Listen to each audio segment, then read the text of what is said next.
India national cricket team ও England cricket টিমের মধ্যে তৃতীয় টি-20 ম্যাচে 125 রানের বিশাল ব্যবধানে জয় তুলে নিয়েছে ইংল্যান্ড। এই জয়ের ফলে 5 ম্যাচের সিরিজে 2-0 ব্যবধানে এগিয়ে গেল স্বাগতিক দল।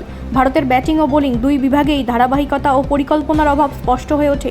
অন্যদিকে ইংল্যান্ডের ব্যাটাররা শুরু থেকেই আক্রমণাত্মক মনোভাব দেখিয়ে বড় রান সংগ্রহ করেন। লক্ষ্য তাড়া করতে নেমে ভারতীয় ব্যাটিং লাইন আপ দ্রুত ভেঙে পড়ে। এই হারের পর সিরিজে টিকে থাকতে আগামী ম্যাচে ভারতের জয় অত্যন্ত গুরুত্বপূর্ণ হয়ে উঠেছে। ক্রিকেট বিশেষজ্ঞদের মতে দল নির্বাচনের পাশাপাশি কৌশলেও পরিবর্তন আনা জরুরি। ব্যুরো রিপোর্ট, রাষ্ট্রীয় প্রসার বাংলা।